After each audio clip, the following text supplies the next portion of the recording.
Hoy en Puertas Dimensionales, parte número 138, vamos a seguir con exorcismos. Sí, vamos a ver algo importante. Hubo unos ligeros retoques sobre el tema de exorcismos o unas constataciones en 1999, pero vamos a ver cómo además tiene que ver exorcismos con bautismos. ¿Os sorprende? Pues hoy vais a quedar un poco sorprendidos, sí. Vamos a empezar.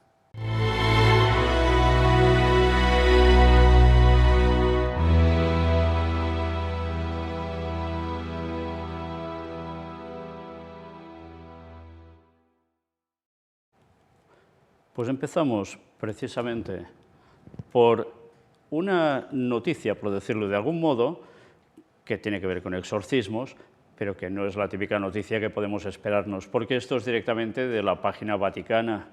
El nuevo rito de los exorcismos, y no sería una noticia actual, sino del martes 26 de enero de 1999, era un comunicado. Mirad qué nos dicen. Presentación oficial del cardenal Medina Estevez, prefecto de la Congregación para el Culto Divino y la Disciplina de los Sacramentos en la sala de prensa de la Santa Sede. Vamos a ver qué nos contaba sobre este nuevo rito de los exorcismos. Para poder entender qué es el exorcismo, se debe partir de Jesús y de su misma praxis. Jesucristo vino al mundo y a los hombres para anunciar e inaugurar el reino de Dios. Los hombres poseen una innata capacidad para recibir a Dios en su corazón, cita Romanos 5:5. Sin embargo, esta capacidad para acoger a Dios es ofuscada por el pecado, y en algunas ocasiones el mal ocupa en el hombre el puesto que solo le corresponde a Dios. Por ello, Jesucristo vino a liberar al hombre del mal y del pecado, y también de todas las formas de dominación del maligno, es decir, del diablo y de sus espíritus malignos, llamados demonios, que quieren pervertir el sentido de la vida del hombre. Por esta razón, Jesucristo expulsaba a los demonios y liberaba a los hombres de la posesión de los espíritus malignos, para hallar cabida en el corazón del hombre y darle la posibilidad de conseguir la libertad ante Dios, que quiere darle su Espíritu Santo para que se convierta en su templo vivo. Y cita varios textos. Y dirija sus pasos hacia el camino de la paz y de la salvación. Cita más textos. La Iglesia está llamada a seguir a Jesucristo y ha recibido de Cristo mismo el poder de continuar en su nombre su misión. De aquí que la acción de Cristo para liberar al hombre del mal se ejercita a través del servicio de la Iglesia de sus ministros ordenados, delegados por el obispo, para cumplir los ritos sagrados dirigidos a librar a los hombres de la posesión del maligno. Ya veis una vez más que tiene que ver con un orden establecido. Solo estos pueden hacer esta función. El exorcismo constituye una antigua y particular forma de oración que la Iglesia emplea contra el poder del diablo. He aquí cómo explica el Catecismo de la Iglesia Católica en qué consiste el exorcismo y cómo se lleva a cabo. Cuando la Iglesia pide públicamente y con autoridad, en nombre de Jesucristo, que una persona o un objeto sea protegido contra la influencia del maligno y sustraído a su dominio, se habla de exorcismo. Jesús lo practicó, cita texto bíblico. De él deriva la Iglesia el poder y la tarea de exorcizar, cita más textos. De una manera simple, el exorcismo se practica durante la celebración del bautismo. Sí, lo habéis oído bien, ¿no? ¿Os sorprende? Bueno, quizás a algunos no, pero no es para no sorprenderse, la verdad. Repito, de una manera simple, el exorcismo se practica durante la celebración del bautismo. El exorcismo solemne, llamado gran exorcismo, puede ser practicado solo por un presbítero y con el permiso del obispo. Ya lo vimos, ¿eh? En esta materia es necesario proceder con prudencia, observando rigurosamente las normas establecidas por la Iglesia. El exorcismo tiene como objeto expulsar a los demonios o liberar de la influencia demoníaca mediante la autoridad que Jesús ha dado a su Iglesia. Muy diferente es el caso de enfermedades, sobre todo psíquicas, cuya curación pertenece al campo de la ciencia médica. Es importante, por lo tanto, asegurarse, antes de celebrar el exorcismo, que se trate de una presencia del maligno y no de una enfermedad, y cita el Código de Derecho Canónico en el Catecismo de la Iglesia. La Sagrada Escritura nos enseña que los espíritus malignos, enemigos de Dios y del hombre, realizan su acción de modos diversos. Entre estos se señala la obsesión diabólica, llamada también posesión diabólica. Sin embargo, la obsesión diabólica no constituye la manera más frecuente como el espíritu de las tinieblas ejerce su influjo. La obsesión tiene características de espectacularidad. En ella el demonio se apropia, en cierto modo, de las fuerzas y de la actividad física de la persona que sufre la posesión. No obstante esto, el demonio no puede adueñarse de la libre voluntad del sujeto, lo que impide el compromiso de la libre voluntad del poseído hasta el punto de hacerlo pecar. Sin embargo, la violencia física que el diablo ejerce sobre el obseso constituye un incentivo al pecado, que es lo que él quisiera obtener. El ritual del exorcismo señala diversos criterios e indicios que permiten llegar con prudente certeza a la convicción de que se está ante una posesión diabólica. Es solamente entonces cuando el exorcista autorizado puede realizar el solemne rito del exorcismo. Entre estos criterios indicados se encuentran el hablar con muchas palabras de lenguas desconocidas o entenderlas, desvelar cosas escondidas o distantes, demostrar fuerzas superiores a la propia condición física, y todo ello juntamente con una aversión vehemente hacia Dios, la Santísima Virgen, los santos, la cruz y las sagradas imágenes. Bueno, pues exactamente no es así, porque en verdad esto a Satanás le importa un bledo. Una cosa es aversión hacia Dios, el resto, cuentos chinos, nada de nada, nanay del peluquín, que no. Pero para ellos la cosa funciona así. Una vez más, como siempre decimos, se quiere salvar la cuestión de los demonios en las personas metiendo más espiritismo encima, abriendo más puertas dimensionales al diablo. Qué lástima, ¿eh? Qué lástima. Y desde luego sí, el diablo es capaz de hacer que la voluntad de la persona quede totalmente suprimida y hagan con él lo que quieran, moverlo, hacerle hablar, etcétera, etcétera. Pero hay algo que no puede evitar aún el diablo, y es que si la persona se ve como se ve, sabe que está así, es cuando el Señor puede liberarlo. Y después, si ellos quieren de verdad ser libres de todo eso y seguir al Señor, es cuando pueden quedar plenamente libres del ataque demoníaco, de la posesión. Bien, pues esto debemos conocerlo, ¿eh? Se subraya que para llevar a cabo el exorcismo es necesaria la autorización del obispo diocesano, autorización que puede ser concedida para un caso específico o de un modo general y permanente al sacerdote que ejerce en la diócesis el ministerio de exorcista. Esto siempre nos lo repiten. El pueblo no puede hacer eso, vamos. El ritual romano contenía, en un capítulo especial, las indicaciones y el texto litúrgico de los exorcismos. Este capítulo era el último y había quedado sin ser revisado después del Concilio Vaticano II. La redacción final del rito de los exorcismos ha requerido muchos estudios, revisiones, renovaciones y modificaciones, consultas a las diversas conferencias episcopales, todo ello analizado por parte de una asamblea ordinaria de la Congregación para el Culto Divino. Todo ese rollo y trámite hay que hacer para sacar fuera demonios en el nombre de Jesús. ¿En serio? Y dice que todo esto va en consonancia con lo que hizo Jesús, con su proceder. ¿Pero en qué se parece esto? Absolutamente en nada. Siguen diciendo, el trabajo ha costado 10 años de esfuerzos, dando como resultado el texto actual aprobado por el Sumo Pontífice, o sea, el Papa, que hoy se hace público y se pone a disposición de los pastores y de los fieles de la Iglesia. Resta, no obstante, un trabajo que incumbe a las respectivas conferencias episcopales, la traducción de este ritual a las lenguas habladas en sus respectivos territorios. Estas traducciones deben ser exactas y fieles al original latino y deben ser sometidas, según la norma canónica, a lo recognitio de la Congregación para el Culto Divino. O sea, 10 años trabajando ese texto para ir contra lo que dice Jesús en esta cuestión. Impresionante. Y para ellos eso es un gran trabajo y es que las cosas se han hecho bien. En fin, qué pena. En el ritual que hoy presentamos se encuentra, sobre todo, el rito del exorcismo propiamente dicho, que debe realizarse sobre la persona obsesa. Siguen las oraciones que debo decir públicamente un sacerdote con el permiso del obispo cuando se juzga prudentemente que existe un influjo de Satanás sobre lugares, objetos o personas, sin llegar al nivel de una posesión propiamente dicha. Contiene además una serie de oraciones que pueden ser dichas privadamente por los fieles cuando sospechan con fundamento que están sujetos a influjos diabólicos.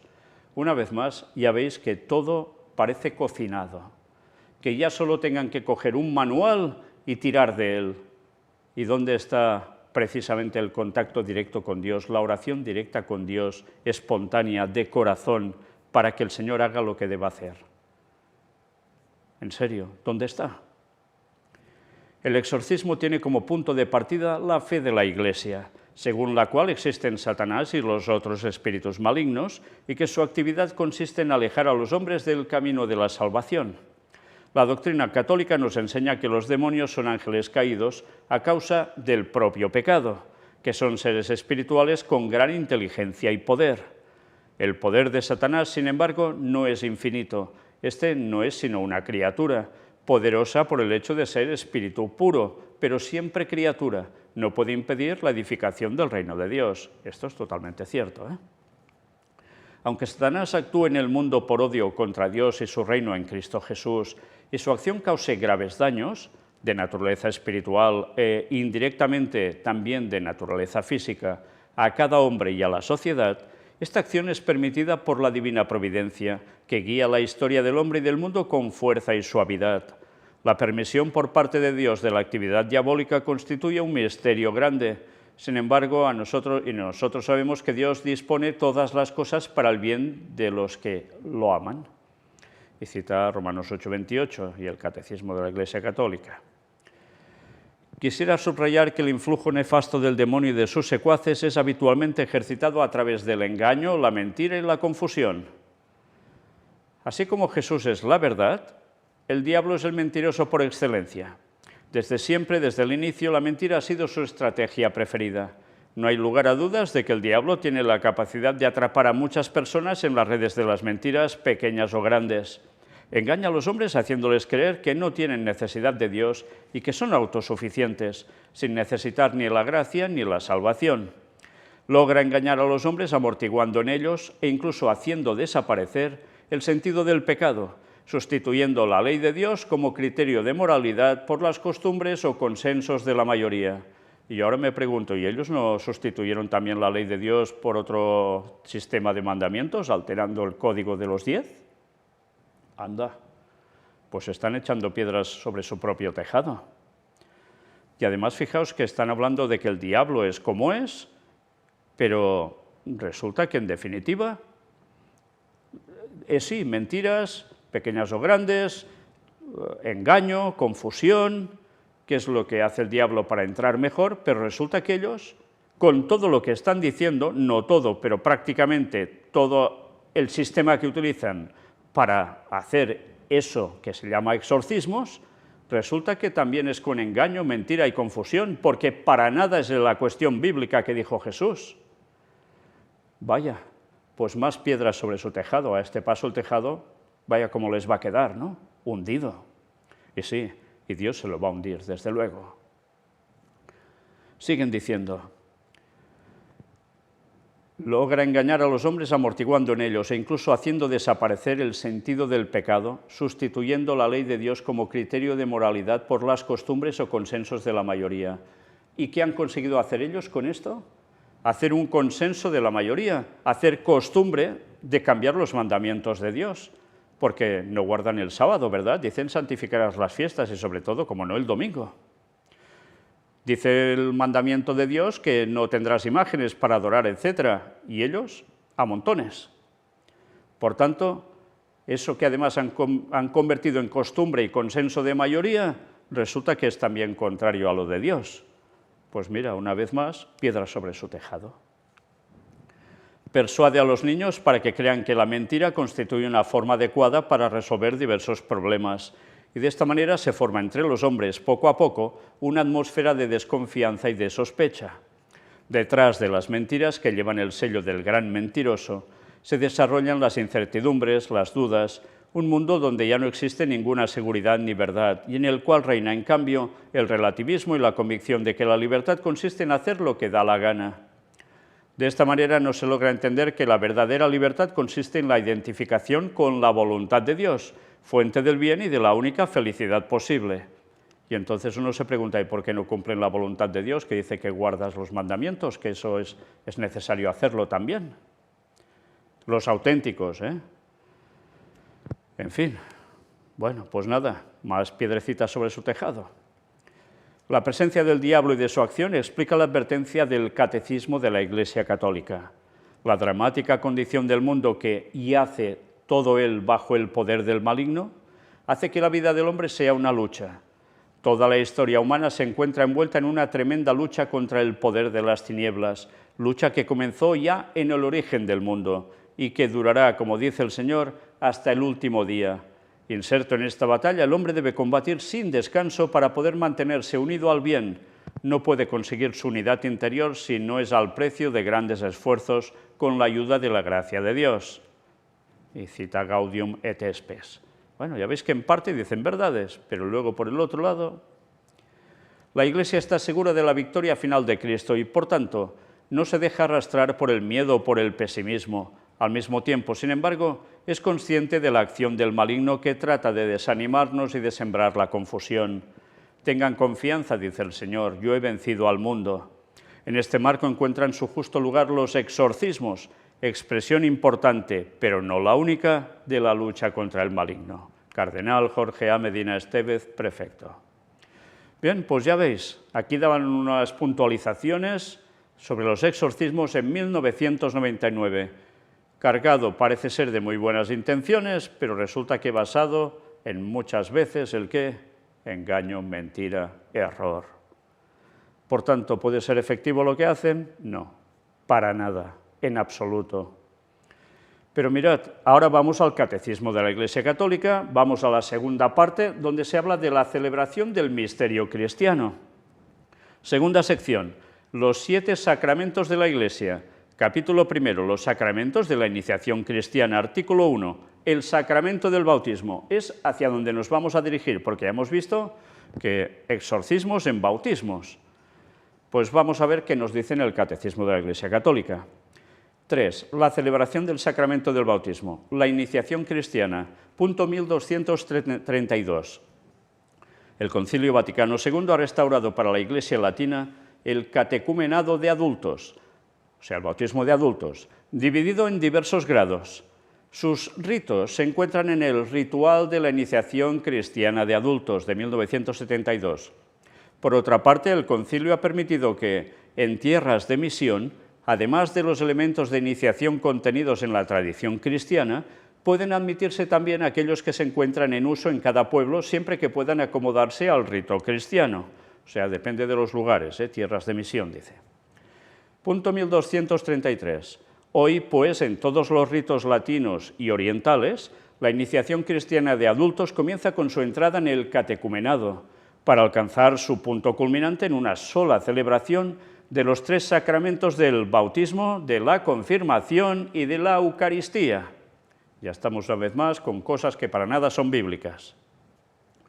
En los ritos orientales, la iniciación cristiana de los niños comienza con el bautismo, seguido inmediatamente por la confirmación y la Eucaristía, mientras que en el rito romano se continúa durante unos años de catequesis para acabar más tarde con la confirmación y la Eucaristía, cima de su iniciación cristiana. Por tanto, tanto una cosa como otra, chufla, que esto no es así. La mistagogia de la celebración, punto 1234. El sentido y la gracia del sacramento del bautismo aparece claramente en los ritos de su celebración. Cuando se participa atentamente en los gestos y las palabras de esta celebración, los fieles se inician en las riquezas que este sacramento significa y realiza en cada nuevo bautizado. Vamos a ver qué es. Punto 1235. La señal de la cruz, o sea, santiguarse. Al comienzo de la celebración, señala la impronta de Cristo sobre el que le va a pertenecer y significa la gracia de la redención que Cristo no ha adquirido por su cruz. Perdón, que Cristo nos ha adquirido por su cruz. Pero fijaos en una cosa, la forma de hacer la señal de la cruz en la persona, resulta que si lo miráis bien, con los gestos que se hacen de distintos puntos, está haciendo una cruz invertida. Qué curioso, ¿eh? Bueno, sigamos. 1236. El anuncio de la palabra de Dios ilumina con la verdad revelada a los candidatos y a la asamblea y suscita la respuesta de la fe inseparable del bautismo.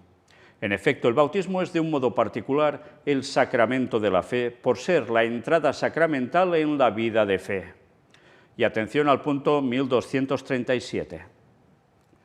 Puesto que el bautismo significa la liberación del pecado y de su instigador, el diablo, se pronuncian uno o varios exorcismos sobre el candidato. Este es ungido con el óleo de los catecúmenos, o bien el celebrante le impone la mano y el candidato renuncia explícitamente a Satanás. Así, preparado puede confesar la fe de la Iglesia, a la cual será confiado por el bautismo. Bien, mira por dónde. O sea que cuando se va a bautizar un catecúmeno que ya tiene una cierta edad y de según qué lugares, resulta que ese bautismo le libera del pecado y del diablo, que es su instigador. ¿En serio el bautismo nos libera del pecado y de su instigador? No. Es el pacto que haces con Dios para querer seguirlo y formar parte del pueblo de Dios, la Iglesia auténtica. ¿Te libera del pecado? No, te limpia de los pecados pasados. Haces borrón y cuenta nueva.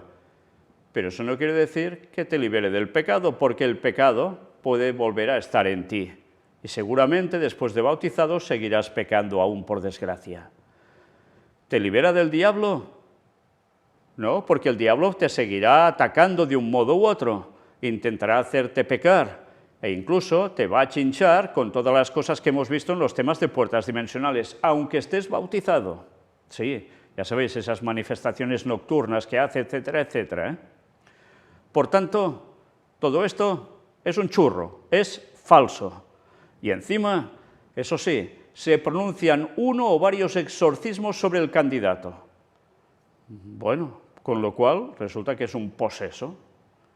Vaya cosas, ¿eh?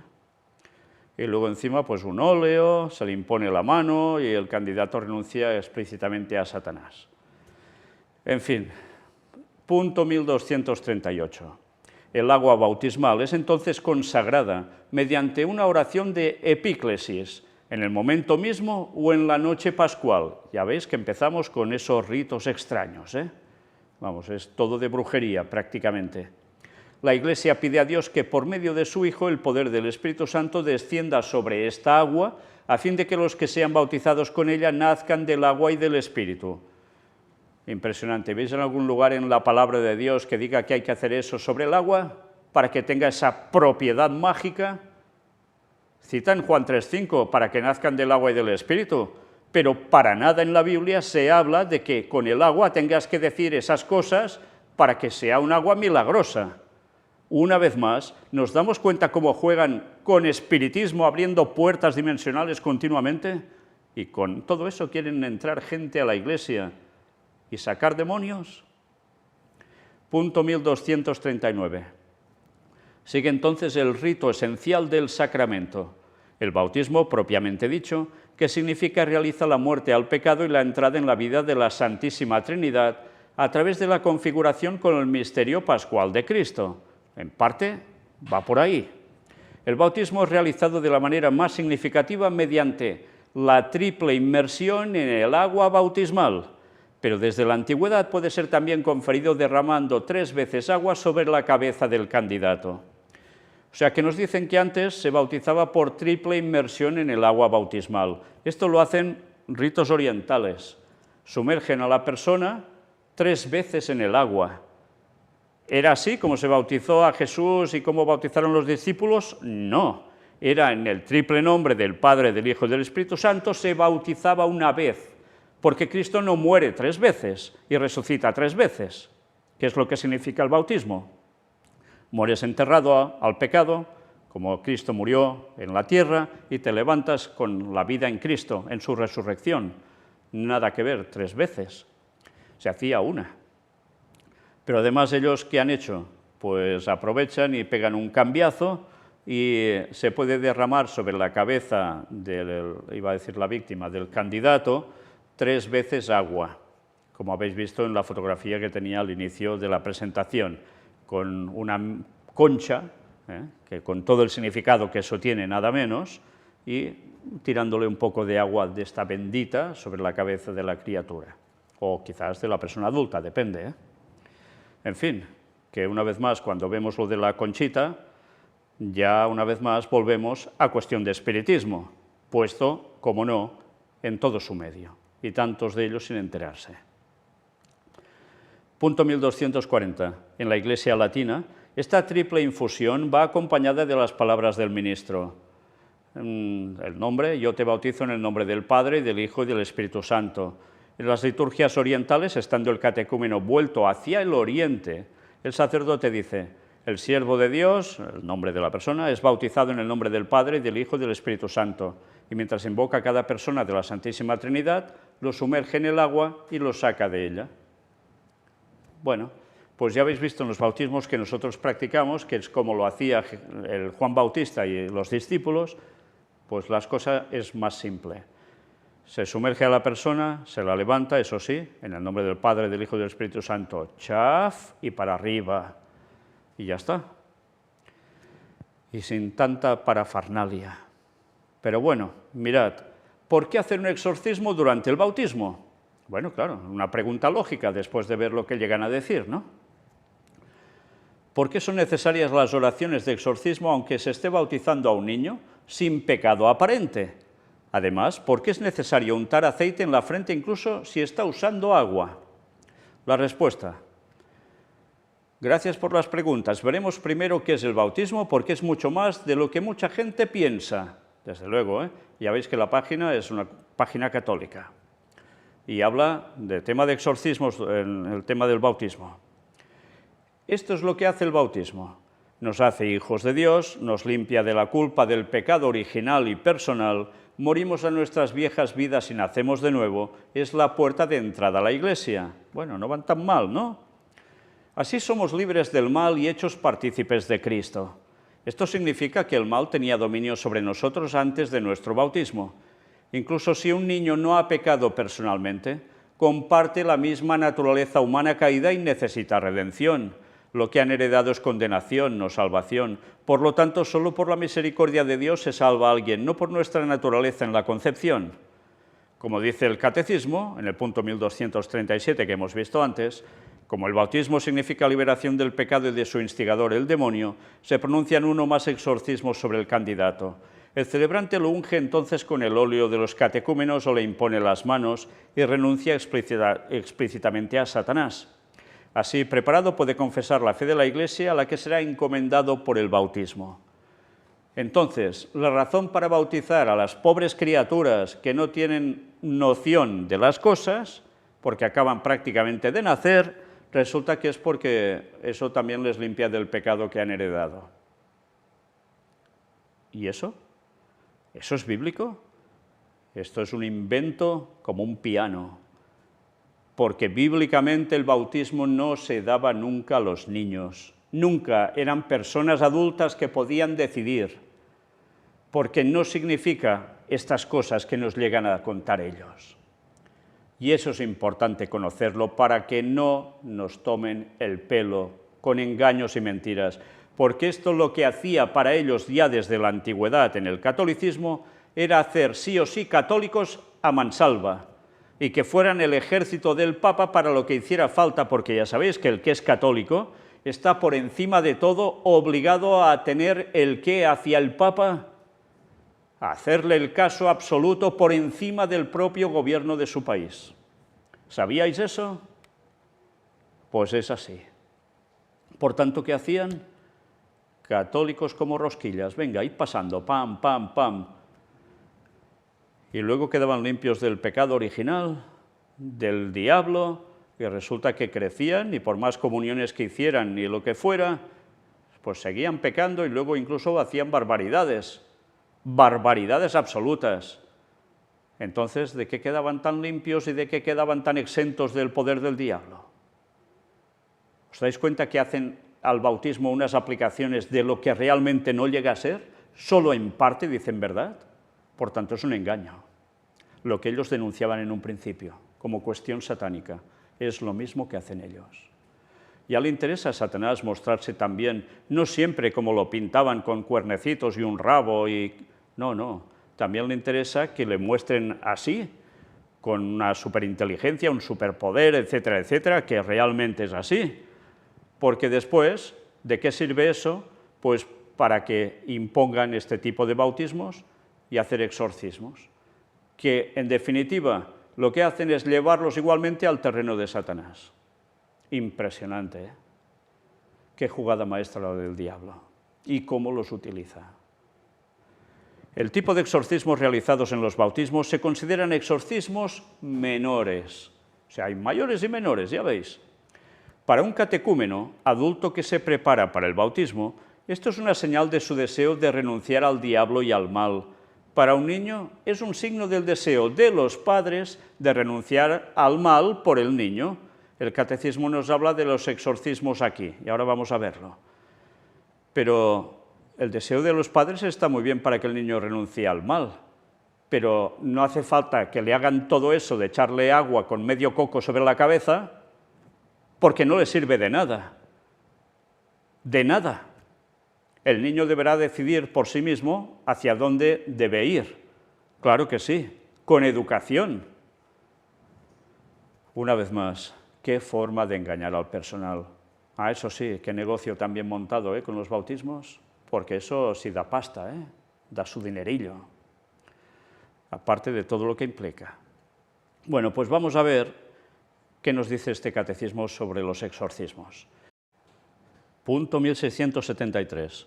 Cuando la Iglesia pide públicamente y con autoridad en el nombre de Jesucristo que una persona u objeto sea protegido contra el poder del maligno y sustraído de su dominio, se llama exorcismo.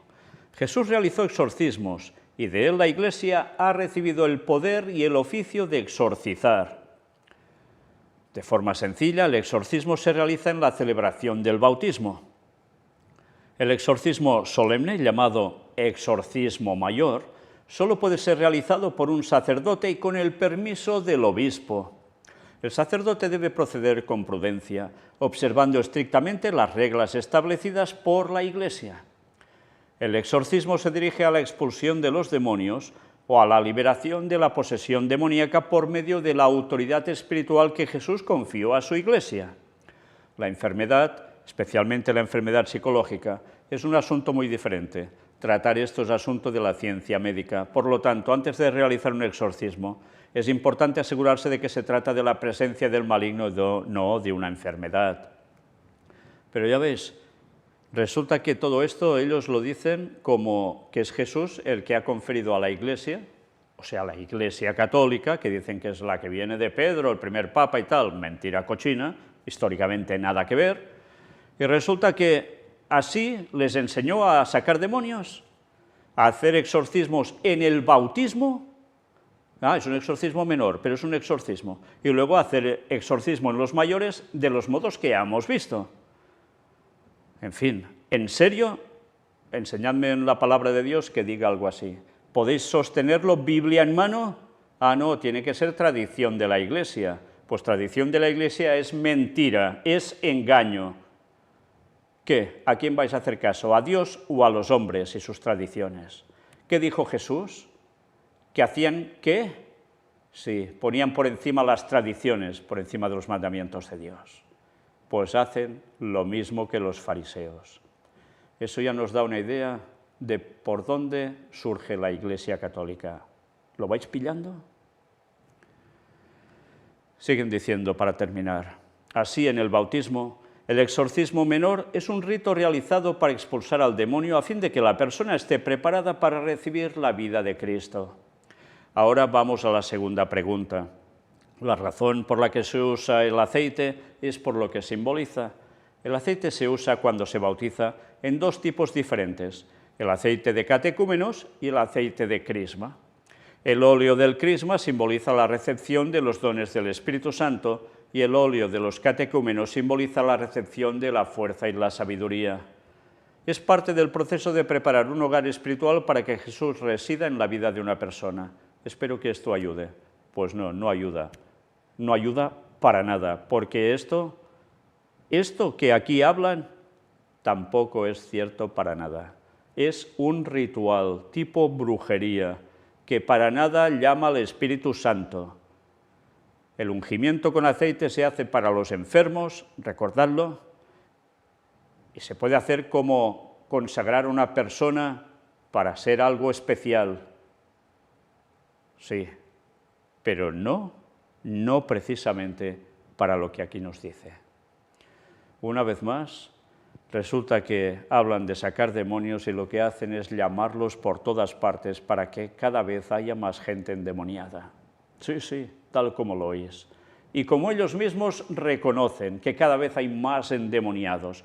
Y sí, no solo es por culpa de los temas de la nueva era, ya lo veremos también, sino porque ellos contribuyen de lleno con estos exorcismos a llamar aún a más demonios en vez de quitarlos.